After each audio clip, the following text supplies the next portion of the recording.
আজ আমি চলে গেছিলাম CC2 কলাকৃতিতে আমার লাইফের সেকেন্ড ট্যাটু করানোর জন্য।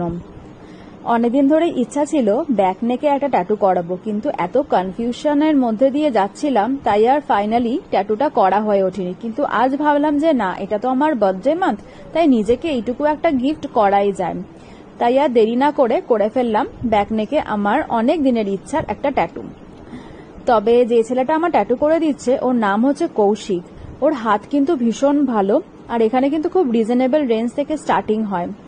তোমরা যদি ট্যাটু আর্টিস্ট কৌশিক দিয়ে সার্চ করো ইনস্টাগ্রামে ওর প্রোফাইলটা পেয়ে যাবে। ট্যাটু করার সময় আমার কিন্তু একটুও সেরকম পেন ফিল হয়নি, কোনো ব্লিডিং হয়নি, হাসতে হাসতে কিন্তু আমি ট্যাটুটা করে ফেলেছি। ভিডিওর লাস্টে একদম ফাইনাল লুক তোমরা দেখতে পাবে। হ্যাঁ, ট্যাটুটা কিরকম হয়েছে সেটা কিন্তু জানাতে ভুলো না। তোমাদের যদি কোনো রকম কোনো কোয়েরি থাকে, কিছু জানার থাকে, আমাকে কিন্তু কমেন্ট সেকশনে জানাতে পারো। টাটা।